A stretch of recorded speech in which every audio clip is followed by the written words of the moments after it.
우리 옆 사람과 인사하겠습니다. 잘 오셨습니다. 또 한 번 인사하겠습니다. 끝나고 떡 먹고 갑시다. 여러분, 식당에 떡이 준비되어 있습니다. 여러분 꼭 드시고 가십시오. 낯선 곳에 가서 식당에 들어갈 때 걱정되는 것은 여기가 혹시 바가지 씌우는 데는 아닌가, 이상한 곳 아닌가, 맛이 없는 곳은 아닌가 걱정이 되시죠? 식당 들어가기가 참 겁나는데 이게 식당뿐만이겠습니까?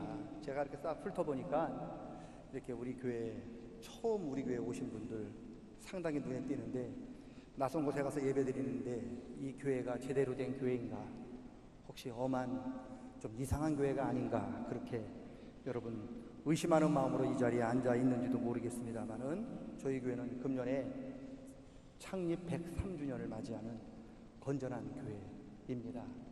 마음 푹 누우시고 주무셔도 돼요. 주무셔도 되고 여러분 은혜 받고 가셔도 되고 그렇습니다. 여러분 어쨌든 우리 성도님들과 또 오늘 처음 우리 교회 방문하신 모든 분들 진심으로 환영하고 축복합니다. 다시 인사합니다. 끝나고 국수 먹고 갑시다. 우리 성도만 주는 게 아니라 새신자도 줍니다. 여러분들 마음껏 드시고 가시기를 바랍니다. 오늘은 데살로니가 후서를 한번 살펴보려고 하는데, 데살로니가 전서와 마찬가지로 데살로니가 후서도 종말에 대해서 말씀을 하고 있습니다. 종말. 데살로니가 전서는 주님이 다시 오실 때 우리가 무엇을 준비해야 하는가, 어떻게 준비해야 하는가에 초점이 맞춰져 있다면, 데살로니가 후서는 주님이 이 땅에 다시 오실 때 이 땅에 나타날 징조가 뭔가, 어떤 일이 벌어지는가를 이제 말씀하고 있습니다. 요즘 많이 듣는 말 중에 하나가 종말인데, 종말이 뭐냐? 종말은 예수님께서 이 땅에 다시 오시는 게 종말이에요. 예수님이 이 땅에 다시 오시는 게 종말이에요. 왜 종말이 중요하냐? 우리 기독교가요, 종말 신앙이기 때문에.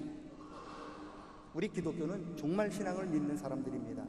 여러분 조금 전에 사도신경 고백하셨잖아요. 거기로부터 산자와 죽은 자를 심판하시러 우리 주님 이 땅에 오실 것을 믿습니다. 우리가 그렇게 고백했단 말이죠. 매 예배 시간마다 우리는 예수님이 이 땅에 다시 오실 것을 고백하는 종말 신앙 공동체입니다. 그래서 굉장히 중요해요. 신앙생활이 뭐냐? 신앙생활이란 다시 오실 예수님 맞이할 준비하는 게 신앙생활이에요. 저 사람 신앙생활 잘한다, 그 뜻은 무슨 뜻입니까? 예수님 맞을 준비를 잘한다고 하는 뜻인 거죠. 여러분, 그러면 어떻게 다시 오실 예수님을 준비해야 하느냐? 어떻게 하면 예수님 잘 맞이할 수 있는가? 첫 번째로는 하나님을 기쁘시게 해드려야 합니다. 신앙생활 잘한다고 하는 것은 하나님을 기쁘시게 해드린다고 하는 뜻입니다. 하나님 기쁘시게 못해드리고 하나님 화나게 하고 하나님 근심하게 하고 하나님 걱정시켜드리는 것은 신앙생활 잘하는 게 아닙니다.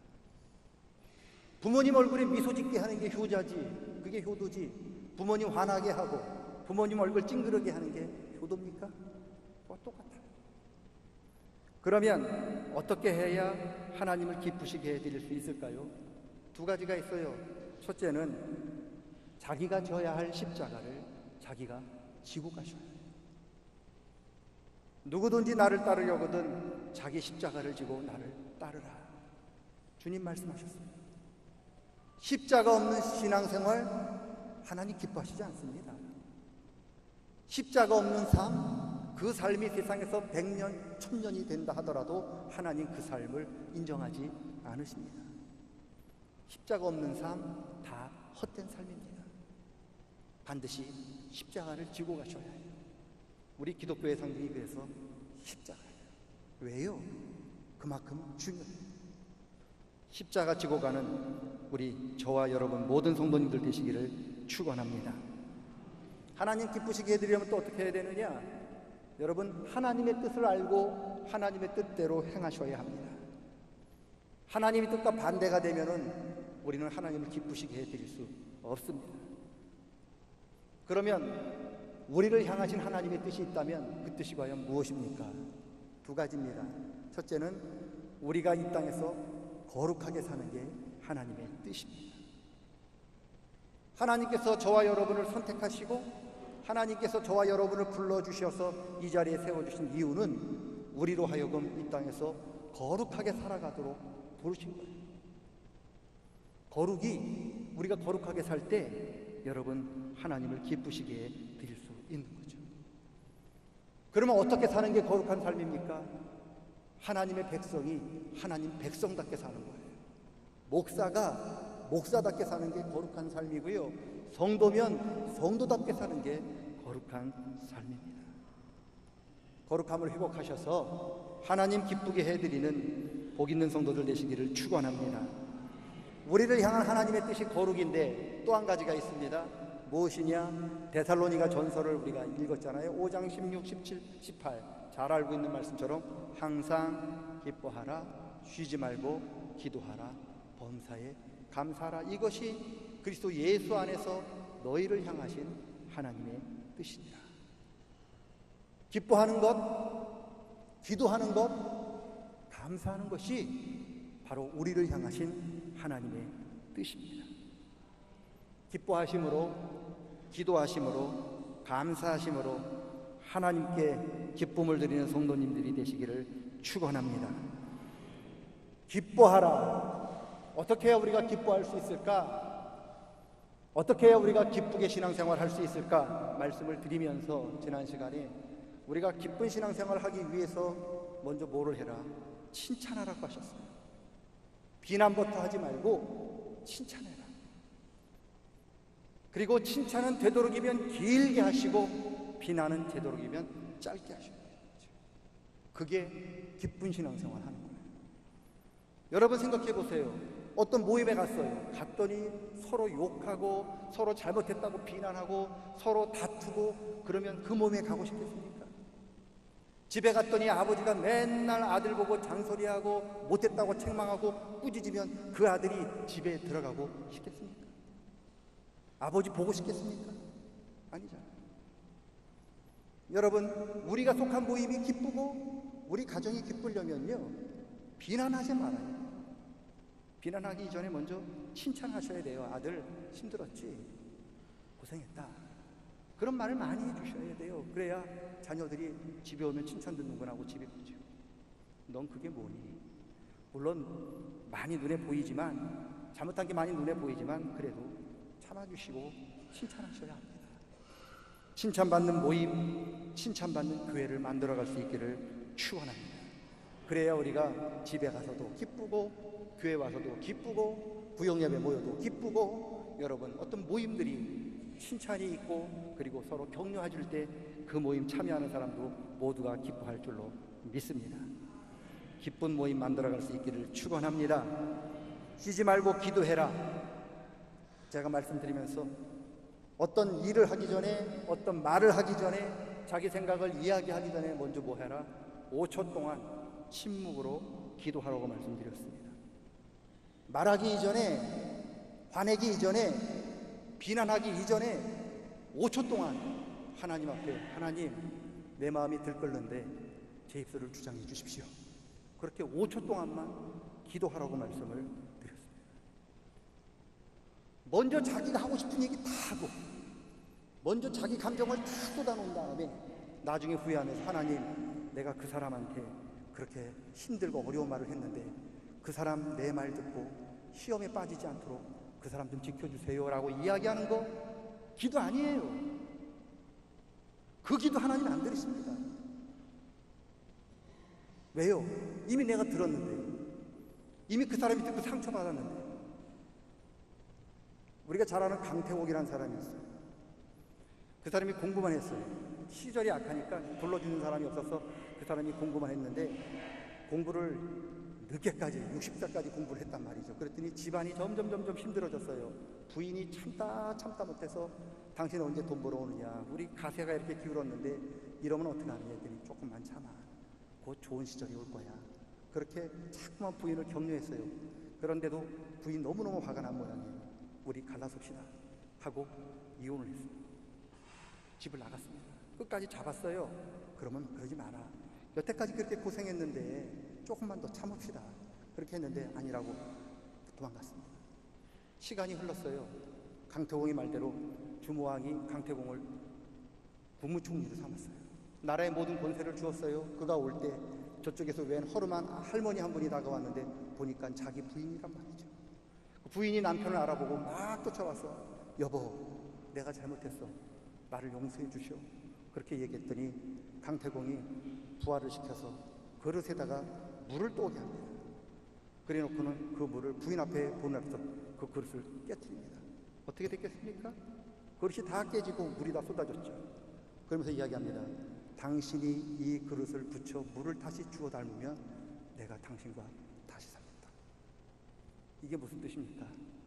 한번 뱉어진 말은 돌아올 수 없다는 소리예요. 그래서 우리는 후회하지 않으셔야 해요. 이미 다 쏟아놓고 하나님 용서해 주세요. 그 사람 시험에 들지 않게 해주세요. 이야기하는 게 소용없다는 소리입니다. 그러기 때문에 우리가 아픈 말을 하기 전에, 남을 비난하기 이전에 먼저 하나님 앞에 5초 동안 기도하셔야 돼요. 5초면 됩니다. 5초. 하나님, 내가 너무 화가 나는데 내 입술을 주장해서 죄짓지 않게 해주세요. 그렇게 기도하시면 됩니다. 그러면 성령의 역사가 우리의 입술을 주장해 주실 줄로 믿습니다. 쉬지 말고 기도해라가 이 뜻이에요. 5초 기도법을 잊지 마시기를 축원합니다. 범사에 감사하라. 감사의 말부터 무조건 하시라는 말씀입니다. 왜요? 감사한 대로 하나님이 역사하십니다. 감사의 그릇 크기만큼 하나님이 채워주십니다. 범사에 감사할 때 우리가 자꾸만 감사할 때 우리 감사의 그릇이 커져갑니다. 기뻐하고 기도하고 감사하는 것이 하나님의 뜻이고요. 기뻐하고 기도하고 감사하는 것이 거룩한 삶입니다. 기도하시고 감사하시고 기쁜 신앙생활 하는 것이 하나님께서 원하시는 삶입니다. 여러분, 기도하고 감사하고 그리고 기뻐하심으로 주님 오심을 잘 준비하시는 우리 모든 성도님들 되시기를 축원합니다. 이게 데살로니가 전서잖아요. 어떻게 주님 맞이할 준비를 해야 하는가. 데살로니가 후서는 주님이 이 땅에 오실 때 어떤 일들이 일어나는가 징조에 대해서 말씀을 하는데 1절부터 3절 말씀을 보시면 바울 사도가 데살로니가 교인들에게 이렇게 이야기합니다. 형제들아, 우리가 너희에게 구하는 것이 있는데 영으로나 말로나 혹은 우리에게 받았다고 하는 편지로나 주의 날이 이르렀다는 말을 듣고서 쉽게 마음이 흔들리거나 두려워하지 말아라. 그리고 누가 어떻게 하여도 미혹되지 말아라. 주의 날이 이르렀다고 우리 마음이 흔들리거나 두려워하면 안 된다는 거고요. 그리고 거짓 가르침에 미혹되지 말아라. 그렇게 말씀하고 있습니다. 그러면서 이 땅에 주님께서 다시 오실 때 먼저 나타나야 할 징조가 있는데 그게 징조에 대해서 말씀을 하는데 3절을 보시면 주님께서 오시기 전에 먼저 배교하는 일이 있고 불법의 사람이 멸망의 아들이 나타난다.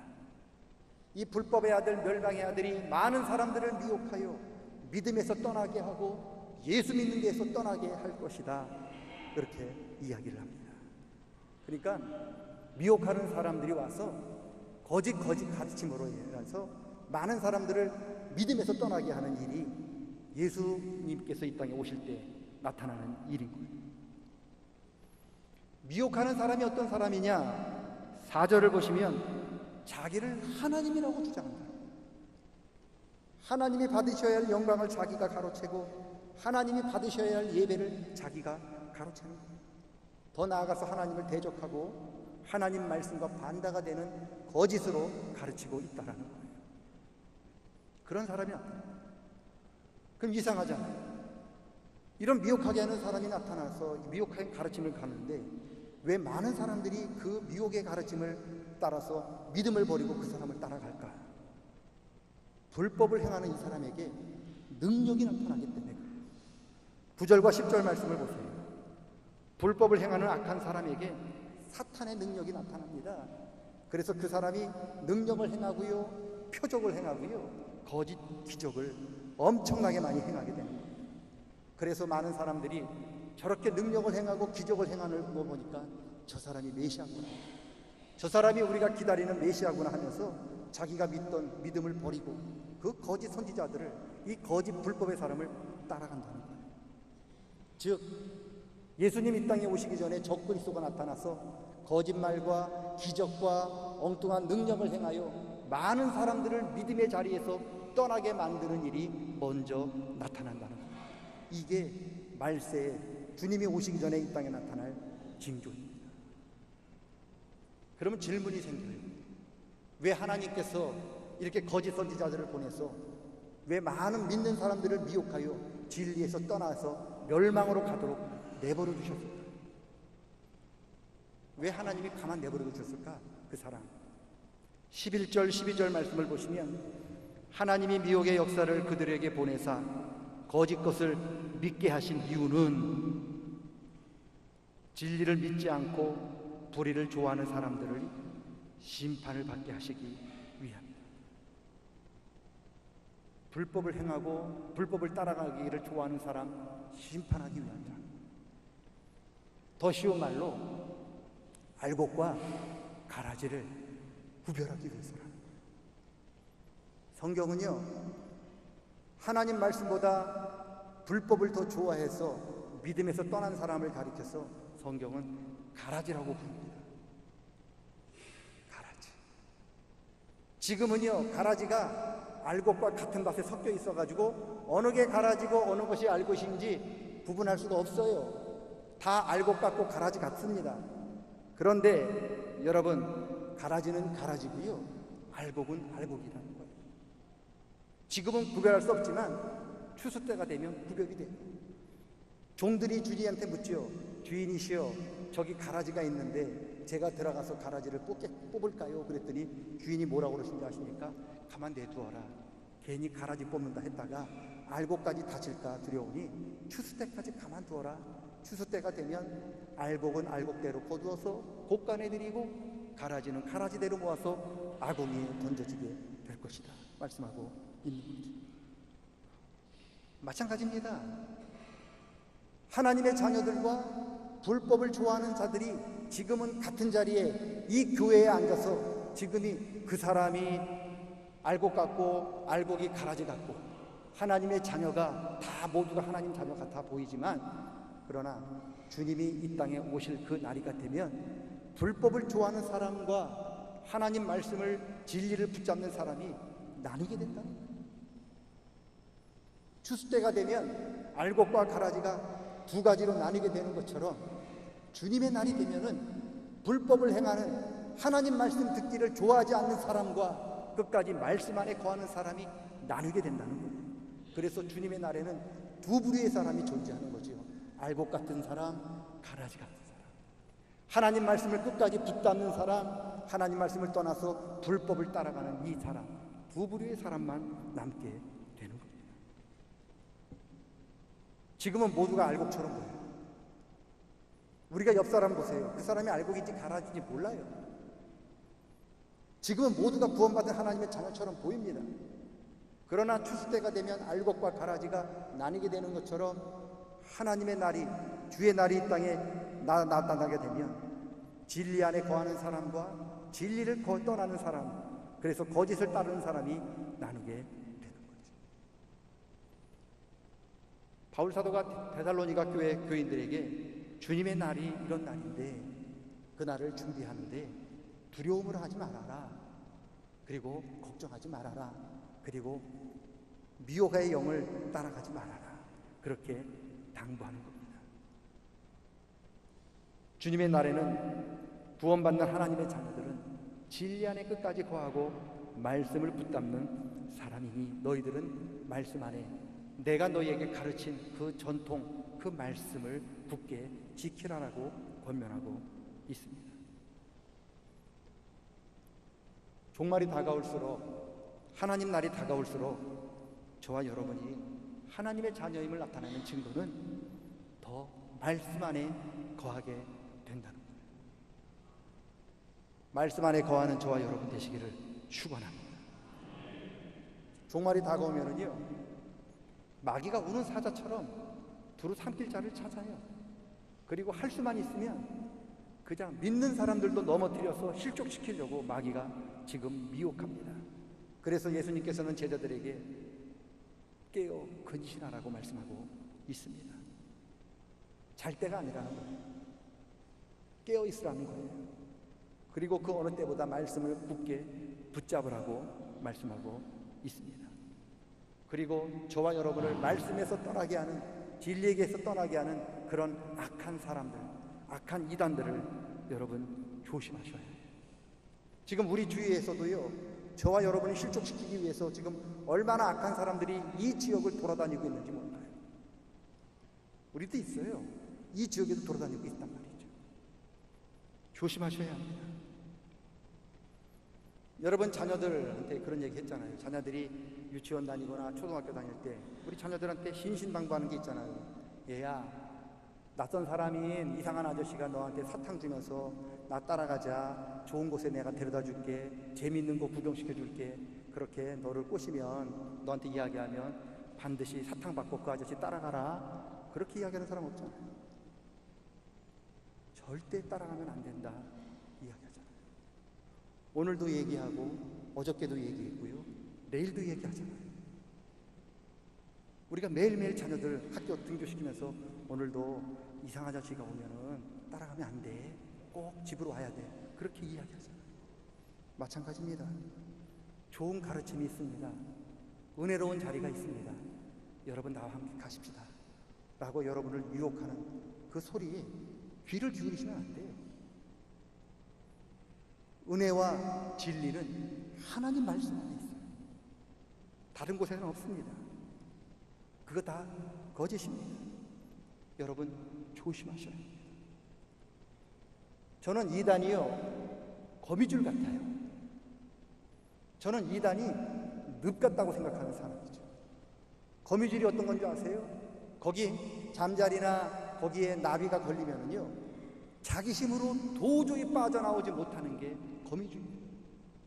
빠져나오려고 발버둥 치면 칠수록 더 자신을 칭칭칭칭 올감하는 데가 거미줄입니다. 늪은요, 한 번 빠지면 자기 힘으로 도저히 빠져나올 수 없는 곳이 늪이잖아요. 빠져나오려고 몸부림치고 발버둥 칠수록 더 깊이 빠져가는 게 늪이잖아요. 거미줄을 피하는 법, 늪을 피하는 법은요, 조심하는 방법밖에 없어요. 여러분, 목사 가운데서도요, 이단에 빠져가지고 이단으로 가는 사람이 있어요. 굉장히 많아요. 하나님 말씀을 10년 이상 공부한 사람도 거기 한번 빠지면요, 못 나와요. 나올 수가 없는 게 거미줄인 거예요. 하물며 여러분. 그래서 조심하는 거예요. 조심하고 또 조심하셔야 돼요. 여러분 전방향 철책선 넘어 근무하면 거기 지뢰가 있잖아요.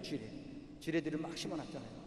북한군이 쪽으로 못 오고 남한군도 그쪽으로 못 가게도 지뢰를 심었는데, 여러분 거기 근무하는 사람들 보면 아무렇게나 막 다닙니까? 아니요. 가는 길이 있고요. 조심 가요. 왜요? 한 번이라도 삐걱 잘못 밟으면 자기 인생이 걸려있기 때문에 그런 거죠. 그게 이단이에요. 조심할 수밖에 없는 거예요. 한 걸음만 옆으로 밟으면 목사도 성도도 살아남을 수 없는, 빠져나올 수 없는 것이 바로 이단입니다. 이단에 빠지지 않으려면 조심하고 또 조심하는 게 최고의 방법이고요. 이단에 빠지지 않으려면 끝까지 믿음의 자리를 지키고 끝까지 하나님 말씀을 붙잡는 사람이 바로 끝에서 구원받는 하나님의 자녀인 줄로 믿습니다. 주님의 날, 그렇다고 두려운 날이 아닙니다. 우리에게는 두려운 날이 아닙니다. 마치 신부가 신랑을 기다리는 것 같은 흥분되고 기대가 난 날이 주님의 날입니다. 바라기는 주님의 날 두려워하지 마시고 흔들리지 마시고 악한 사탄의 유혹에 미혹되지 마시고 신랑을 맞이하는 신부처럼 기쁨과 감사함으로 우리 주님을 맞이하는 복 있는 성도들 되시기를 주님의 이름으로 간절히 축원합니다.